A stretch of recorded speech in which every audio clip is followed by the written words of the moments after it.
My dear brothers and sisters, my respected elders, and my beloved youth, I want you to do something for me right now. Just for a moment, forget about where you are sitting. Forget about the people next to you. Forget about the notifications on your phone. I want you to close your eyes. Yes, just close them. Take a deep breath in, hold it, and let it out slowly. Now I want you to think about the last time you felt truly defeated. I do not mean just tired. I do not mean just busy. I mean defeated. The kind of feeling where your chest feels heavy, your shoulders feel like they are carrying the weight of the entire world, and your heart whispers to you, you cannot do this anymore. Maybe it was when you lost a job you worked so hard for. Maybe it was when a relationship you cherished broke apart. Maybe it was when you looked at your bank account and wondered where the next meal is coming from. Or maybe, just maybe, it was a spiritual battle. A battle where you feel you are sinning too much. You are praying too little. And the distance between you and your Creator feels like an ocean you cannot swim across. We have all been there, every single one of us. In those moments, the world becomes dark. The noise in your head becomes loud. The whispers of the devil become deafening. He tells you, you are worthless. He tells you, there is no hope. He tells you, look at everyone else, they are succeeding and you are failing. And slowly, without you even realizing it, you begin to shrink. You begin to feel weak. But today I want to bring you a message, not a message from me, not a message from a self-help guru, not a message from a psychologist, although they may have good advice. I want to bring you a message from the one who created you, the one who knows the beat of your heart better than you do, the one who holds your future in his hands. Allah says in the Holy Quran, a verse that should be written on the walls of our hearts. He says, and do not weaken and do not grieve, and you will be superior if you are true believers. Allah says, don't feel weak. Just imagine this. The Creator of the heavens and the earth is speaking directly to your soul. He sees your pain. He sees your tears when you are alone in your room at 3 a.m. He sees the struggle you hide behind your smile during the day. And His first command to you is not to work harder. His first command is not to fix your life. His first command is, do not weaken. Why? Why does Allah tell us this? To understand the power of this verse, we must travel back in time. We must go back to a moment in history known as the Battle of Uhud. The Muslims were in a difficult situation. They had faced victory, but due to a mistake, the tide turned. Arrows were flying. Swords were clashing. Some of the most beloved companions of the Prophet Muhammad, peace be upon him, were martyred. Even the Prophet Muhammad, peace be upon him, was injured. His face was bloodied. His tooth was broken. The enemies were surrounding them. The situation looked dire. In that moment, fear crept into the hearts of some. Grief overwhelmed them. They looked at the casualties and thought, will we survive? Is this the end? It was in this exact moment of vulnerability, in this exact moment of human weakness, that Allah revealed this verse. He did not wait for them to win the battle first. He did not wait for them to be strong first. He spoke to them while they were in the pain. He said, do not weaken. My dear brothers and sisters, this verse was not just for the companions at Uhud. It was for you. It was for me. It is for the single mother working 2 jobs to feed her children. It is for the student who is failing exams despite studying hard. It is for the person battling addiction who feels they can never quit. It is for the one who is sick, whose body is failing and whose hope is fading. Allah is telling us that weakness is not a permanent state. Weakness is a feeling, and feelings can be changed by faith. But why do we feel weak? What is the root of this feeling? We feel weak because we look at the creation and forget the Creator. We look at the problem and forget the solver of problems. We look at the limited means we have and forget the unlimited power of Allah. When you look at your bank account, you see zeros. When Allah looks at your provision, He sees His treasury. When you look at your enemies, you see their strength. When Allah looks at them, He sees dust in His hand. When you look at your sins, you see a mountain. When Allah looks at your repentance, He sees an opportunity to show His mercy. The weakness comes from a disconnect. It comes when we start believing that we are alone in this journey. But Allah says in another verse, Allah is sufficient for us, and He is the best disposer of affairs. If Allah is sufficient for you, then what is there to fear? If Allah is taking care of you, then who can harm you? Think about the Prophet Muhammad, peace be upon him. Let us reflect on his life. Was there anyone who faced more hardship than him? He was orphaned as a child. He lost his wife, Khadija. May Allah be pleased with her, the love of his life. He lost his uncle, Abu Talib, who protected him. He was stoned in the valley of Taif until his shoes were filled with blood. He was boycotted. He was mocked. He was called a magician, a poet, a madman. By all worldly standards, he should have felt weak. By all worldly standards, he should have given up. But did he ever say, I am weak? Did he ever say, I cannot do this? Number. Because his strength did not come from the people around him. His strength came from his connection with Allah. There is a beautiful incident in the life of the Prophet Muhammad, peace be upon him. When he was in Taif, and the people had thrown stones at him, he was bleeding. He sat under a tree, exhausted. The angel of mountains came to him and said, "O Muhammad, peace be upon him if you wish. I can crush these people between the two mountains." Can you imagine that power? One command, and his enemies would be gone. But what did the Prophet Muhammad, peace be upon him, say? He did not seek revenge. He did not seek to prove his strength by destroying others. He said, number one, I hope that from their offspring will come those who worship Allah alone. Do you see the strength here? This is not physical strength. This is the strength of character. This is the strength of vision. This is the strength of someone who knows that victory does not belong to the one who hits the hardest, but to the one who trusts Allah the most. My dear brothers and sisters, sometimes we confuse grief with weakness. And Allah addresses this in the same verse. He says, and do not grieve. Is it a sin to feel sad? Is it a sin to cry? Number, even the Prophet Muhammad, peace be upon him, cried. When his son Ibrahim passed away, he wept. He said, the eyes shed tears and the heart is grieved, but we do not say anything that displeases our Lord. So grief is natural. It is human. But Allah tells us, do not let the grief consume you. Do not let the grief paralyze you. Do not let the grief make you lose hope in Allah's mercy. There is a difference between feeling sad and losing hope. Feeling sad is a reaction to a test. Losing hope is a rejection of the tester. When you feel weak, the devil wants you to stay in that state. He wants you to dwell on the past. You should have done this. You shouldn't have said that. It's too late now. But Allah wants you to look at the future. You can still change. You can still repent. You can still stand up. I want to share a story about a man who felt incredibly weak. His name was Yaqub. Peace be upon him. He was a prophet of Allah. But he was a father first. He lost his beloved son Yusuf. Peace be upon him. He cried so much that his eyes turned white from grief. His other sons told him, you will keep remembering Yusuf, peace be upon him, until you become ill or die. Did Yaqub, peace be upon him, deny his pain? No. But did he lose hope in Allah? No. He said something beautiful. He said, I only know from Allah what you do not know. He knew that Allah's plan was bigger than his pain. He knew that the separation was not the end of the story. And eventually the reunion happened. The weakness turned into strength. The grief turned into joy. But it only happened because he held on to Allah. Let me share another story. Think about Ayub, peace be upon him. He lost his wealth. He lost his children. He lost his health. He was left with nothing but his faith. People abandoned him.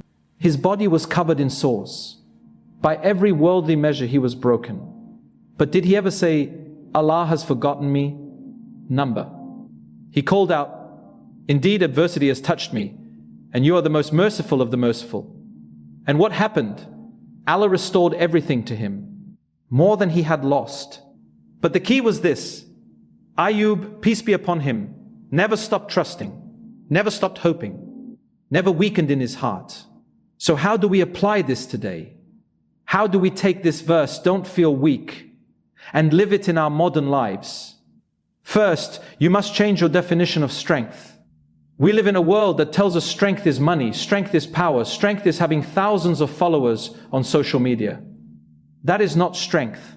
That is illusion.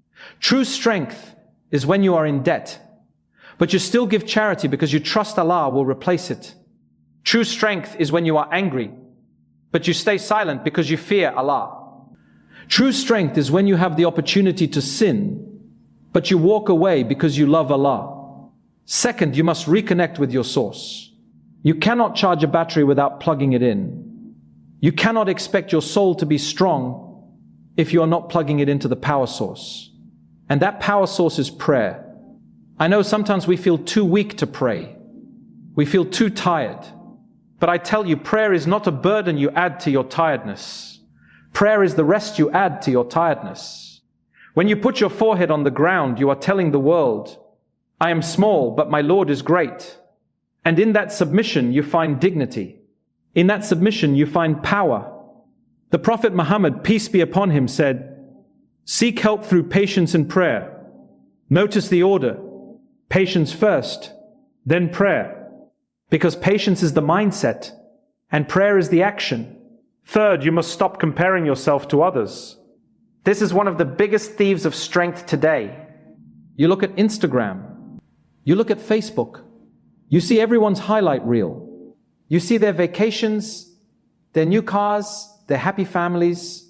And you look at your behind the scenes, your struggles, your mess, and you feel weak. But remember, you do not know their tests. You do not know their pain. Allah tests those He loves. If you are going through a hard time, it might be a sign that Allah is purifying you. It might be a sign that He is preparing you for something greater. Do not envy the person who has an easy life. Their test might be coming later, or it might be in a form you cannot see. Focus on your own journey. Focus on your own relationship with Allah.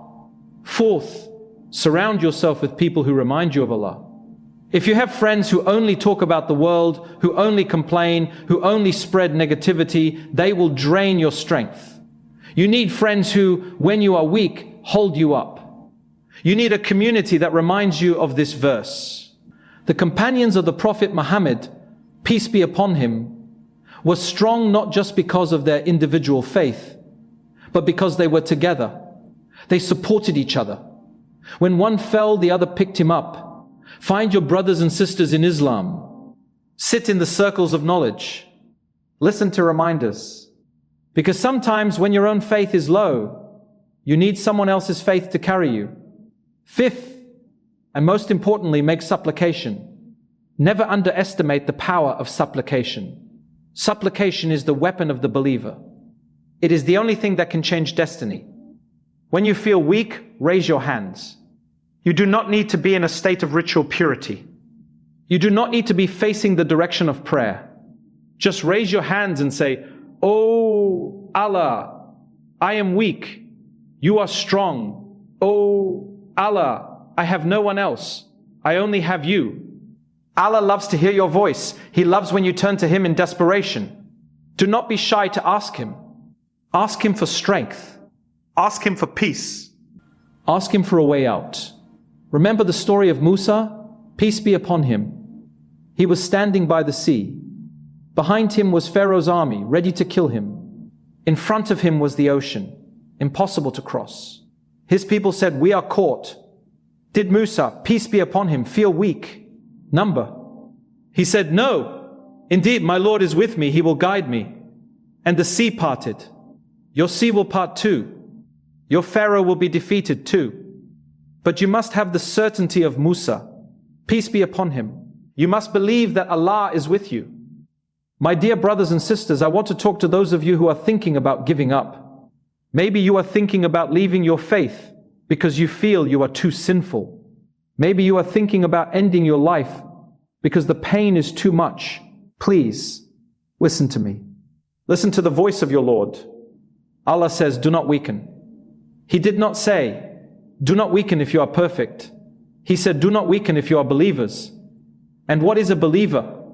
A believer is not someone who never sins. A believer is someone who sins, feels remorse, and returns to Allah. Your weakness is not a reason to leave Allah. Your weakness is the very reason you need to run to Allah. The door of repentance is open until the sun rises from the west. No matter what you have done, no matter how far you have gone, you can come back.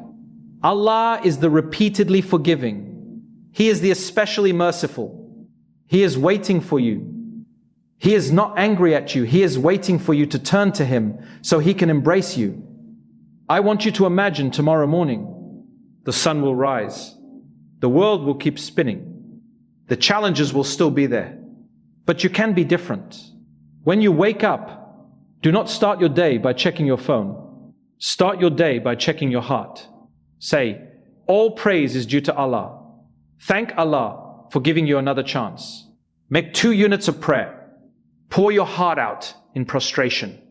Tell Allah, "Oh Lord, today I am choosing not to feel weak. Today I am choosing to trust you." And then step out of your house with confidence, not arrogance, but confidence in Allah. When a problem comes, say, Allah is sufficient for me. When a fear comes, say, there is no God but Allah. When a sadness comes, say, indeed to Allah we belong and to Him we shall return. Let these words be your armor. Let this verse be your shield. And you will be superior. This is a promise from Allah. If you are true believers, if you hold on to His rope, you will be superior. Not necessarily in money, not necessarily in status, but in spirit. You will have a peace that the world cannot give. You will have a strength that the world cannot break. There is a beautiful concept in our faith called trust in Allah. It means trusting Allah after doing your best. Sometimes we feel weak because we are trying to control everything. We want to control the outcome. We want to control what people think of us. We want to control the future. But we are not the controllers. We are the servants. When you realize that you are not in charge, a huge burden lifts off your shoulders. You realize that the outcome is in Allah's hands. Your job is just to try. Your job is just to be sincere. If you succeed, praise be to Allah. If you fail, praise be to Allah. Because both are from Allah and both have wisdom.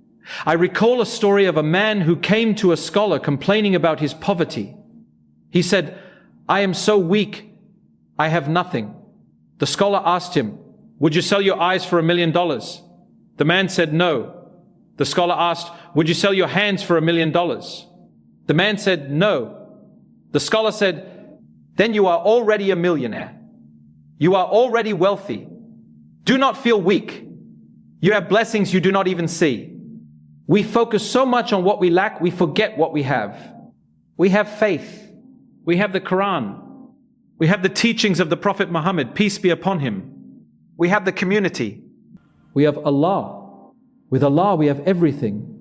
Without Allah we have nothing. So do not let the temporary difficulties of this world make you forget the eternal power of your Lord. My dear brothers and sisters, as I come to the end of this reminder, I want us to make a promise to ourselves, and a promise to ourselves, and a promise to Allah, that no matter how hard life gets, we will not let our hearts harden. No matter how many times we fall, we will get up. Because a believer is like a crop plant, the wind bends it, but it does not break. And sometimes the bending is what allows it to grow deeper roots. Let us not be like the glass that shatters when it hits the ground. Let us be like the water that flows around the rock. Be flexible in your approach, but firm in your faith.